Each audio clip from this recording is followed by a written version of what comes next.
नमस्ते बच्चों, हिंदी पाठशाला में आपका स्वागत है। मेरा नाम डॉक्टर संगीता शर्मा है और मैं एक नए विषय के साथ आपके सामने प्रस्तुत हूँ और जिसका शीर्षक है भाषा, बोली, लिपि और व्याकरण। बच्चों, ये बहुत ही महत्वपूर्ण विषय है। आप मेरी वीडियो को अंत तक जरूर देखिएगा और यदि अब तक आपने मेरे चैनल को सब्सक्राइब नहीं किया है तो कृपया सब्सक्राइब जरूर करें और बेल आइकन को दबाना बिल्कुल भी न भूलें। तो मैं शुरू करती हूँ भाषा, बोली, लिपि और व्याकरण। तो आइए बच्चों जानते हैं भाषा शब्द का अर्थ एवं परिभाषा। भाषा शब्द की उत्पत्ति भाष धातु से हुई है और जिसका अर्थ है बच्चों बोलना। मनुष्य बोलकर ही अपनी बातें दूसरों तक पहुंचाता है, जैसे फेरी वाला आवाज लगाकर सामान बेचता है, महात्मा जी बोलकर उपदेश देते हैं। भाषा मनुष्य अपने भावों व विचारों को लिखकर या बोलकर दूसरों तक पहुंचाता है तथा दूसरों के विचारों को सुनकर पढ़कर समझता है। यही साधन भाषा कहलाता है। भाषा के दो रूप होते हैं बच्चों, पहला मौखिक भाषा और दूसरा लिखित भाषा। मौखिक भाषा किसे कहते हैं?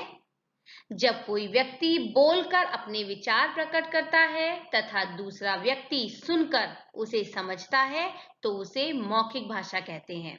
जैसे परस्पर बातचीत करना, भाषण देना, वाद विवाद प्रतियोगिताएं करना, अंताक्षरी करना, प्रश्नोत्तर, दूरभाष पर बातचीत, रेडियो कार्यक्रम आदि भाषा के मौखिक रूप के व्यवहारिक उदाहरण है बच्चों। दूसरा है लिखित भाषा। क्या है? जब कोई व्यक्ति जब कोई लिखकर अपने विचार प्रकट करता है तथा दूसरा पढ़कर उसे समझता है तो उसे लिखित भाषा कहते हैं, जैसे पत्र लेखन, अनुच्छेद लेखन आदि। जानते हैं भाषा के कौशल। तो बच्चों भाषा के 4 कौशल होते हैं, सुनना, बोलना, पढ़ना और लिखना। तो प्रश्न ये उठता है बच्चों कि भाषा के कौशलों को पढ़ाने की क्या आवश्यकता है? तो बच्चों पढ़ाने की आवश्यकता इसलिए है ताकि हम प्रभावशाली ढंग से इन क्रियाओं को कर सकें। बच्चों कार्य तो सभी करते हैं, लेकिन जो एक्सपर्ट करता है तो उसमें अंतर होता है ना। ये जो 4 कौशल हैं ये आपको अन्य लोगों से अलग दर्शाएंगे। अगर आप अच्छे से सुनना जानते हैं तो आप किसी भी वक्ता के सामने, है ना, आप किसी भी वक्ता के आशय को जल्दी से समझ पाएंगे, यानी जल्दी उसके अर्थ को ग्रहण कर लेंगे। और यदि आप बोलना जानते हैं तो आप जहां भी खड़े हैं वहां अपनी बात को प्रभावशाली ढंग से रख पाएंगे और आप वहां अपना प्रभाव जमा पाएंगे। और आप यदि अच्छे से पढ़ना जानते हैं तो उस पढ़ी हुई बात की, यानी जो भी आपने जो कंटेंट पढ़ा है उस सामग्री का अर्थ आप अच्छे से ग्रहण कर पाएंगे। और यदि आप लिखना अच्छे से जानते हैं तो आप अपने विचारों को बहुत ही प्रभावशाली ढंग से लिख पाएंगे। तो इन कौशलों का महत्व बहुत है, इसलिए अपने जीवन में हमें इन कौशलों को अपनाना चाहिए। तो आइए जानते हैं मातृभाषा, राष्ट्रभाषा और राजभाषा के विषय में। मातृभाषा घर परिवार में माता पिता के साथ बोलकर सीखी जाने वाली भाषा बच्चों मातृभाषा कहलाती है। राष्ट्रभाषा राष्ट्रभाषा वह भाषा है जो देश के अधिकतर निवासियों द्वारा प्रयोग में लाई जाती है, उसे राष्ट्रभाषा कहते हैं। भारत की राष्ट्रभाषा हिंदी है। राजभाषा किसे कहते हैं? तो राजभाषा वह भाषा है जो देश के कार्यालयों व राजकाज में प्रयोग की जाती है, उसे हम राजभाषा कहते हैं। और 14 सितंबर 1949 को हिंदी को राजभाषा का दर्जा जो है वो प्राप्त हुआ था। इस दिन को हिंदी दिवस के रूप में मनाया जाता है। बोली किसे कहते हैं? बोली का प्रयोग एक सीमित क्षेत्र में होता है बच्चों। यह भाषा का अल्प विकसित रूप होता है। अल्प विकसित यानी कम विकसित, यानी जिसका विकास कम हुआ है। बोली में साहित्य की रचना नहीं होती क्योंकि ये मौखिक रूप में ही प्रचलन में है। मानक भाषा किसे कहते हैं बच्चों?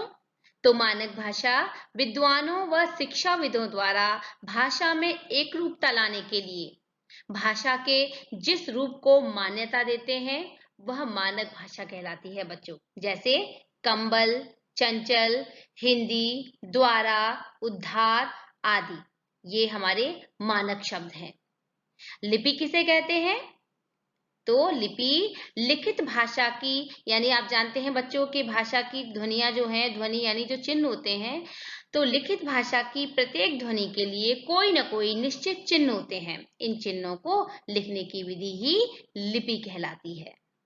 तो आइए बच्चों जानते हैं कुछ भाषाओं की लिपियां जो इस प्रकार हैं।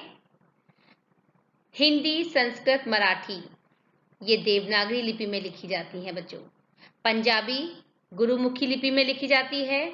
उर्दू, फारसी और अरबी ये फारसी लिपि में लिखी जाती हैं। अंग्रेजी, फ्रेंच और जर्मन ये रोमन लिपि में लिखी जाती हैं। बंगाली बांग्ला लिपि में लिखी जाती है बच्चों। जानते हैं व्याकरण किसे कहते हैं? व्याकरण बच्चों वह शास्त्र है जिसके द्वारा हम भाषा को शुद्ध रूप से पढ़ने, लिखने और बोलने के नियम सीखते हैं, उसे हम व्याकरण कहते हैं। बच्चों व्याकरण के 3 अंग होते हैं, वर्ण विचार, शब्द विचार और वाक्य विचार।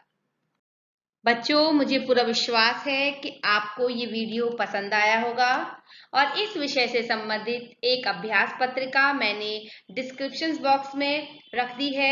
आप वहां से इस अभ्यास पत्रिका को देखेंगे और उसे पूरा करेंगे और अपने अनुभव मेरे साथ साझा जरूर करेंगे कमेंट बॉक्स में लिख करके। मिलते हैं फिर अगली वीडियो में, तब तक के लिए धन्यवाद।